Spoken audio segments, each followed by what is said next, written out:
Irish pride, that's a lie. You've got loyalists on your side. Irish pride, that's a lie. You've got loyalists on your side. Irish pride, that's a lie. You've got loyalists on your side. Irish pride, that's a lie. You've got loyalists on your side. Irish pride, that's a lie. You've got loyalists on your side. Irish pride, that's a lie. You've got loyalists on your side.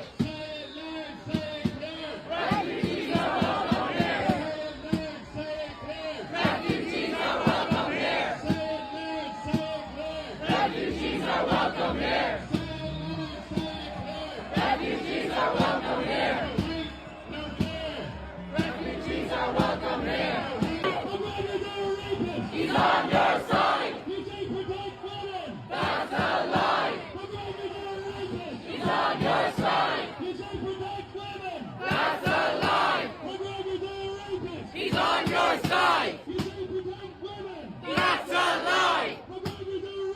He's on your side. Not for profit. Not for profit. Not for profit. Not the migrants. Not the migrants. Not the migrants. Not the migrants.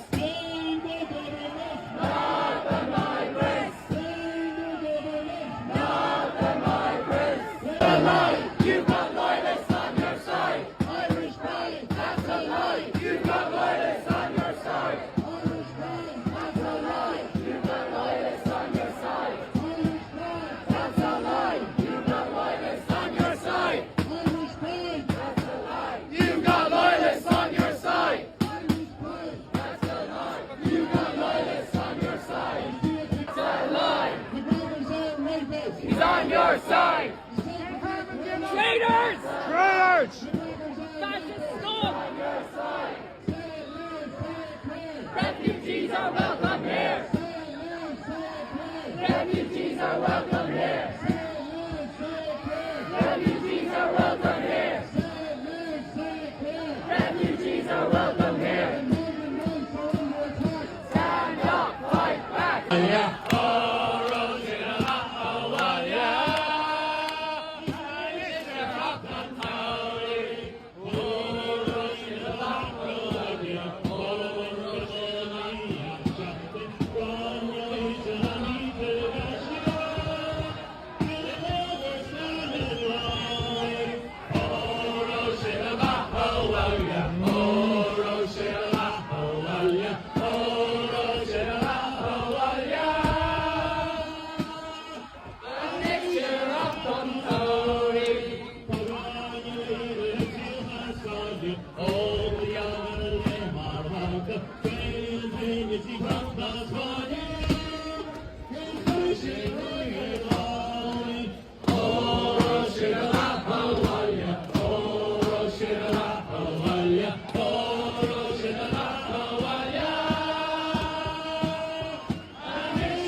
This is, at the moment, is a battle for the soul of the world, seen through the prism of the Palestinian struggle. I'm also Irish, and we have suffered from occupation. We fought against it for 800 years. So if any of your viewers are wondering what the hell would a small island on the edge of Europe, which next stop New York, to have to do with the Middle East, one of the reasons is that the people who are oppressing us, the British occupation forces, one has to remember that those troops, the black and tans that we had to put up with, this terror group of paramilitaries, when they were taken out of Ireland, when we gained our independence, they were moved directly to Palestine and used the same methods on the Palestinian people that they were using on the Irish. So to question the Irish sympathy for the plight of the Palestinian people is it's a no-brainer that we're going to be sympathetic. Why is the Irish far-right growing? And is there any truth to anything they believe? It's been claimed that 100,000 people turned out to march against immigration in Dublin City over the Easter weekend. This is found to be false. Headcount aside, This march was unprecedented in scale and marked a significant chapter in the growth of the far right in Ireland. So, where did these people come from? Before we go any further, let's establish some facts. It is true that Ireland is seeing an unprecedented increase in arrivals of asylum seekers. These people are not part of a conspiracy to replace the native Irish population. They're fleeing war, famine, persecution, all of which are things that the native Irish population should be attuned to, given our history of being victims of colonisation and oppression. It is true that there's pressure being placed on services across the country in some way due to the influx of migrants, be they asylum seekers, people arriving here from neighbouring countries seeking work, or Irish people returning to Ireland. But there's been strain on public services in Ireland for at least the last 10 years,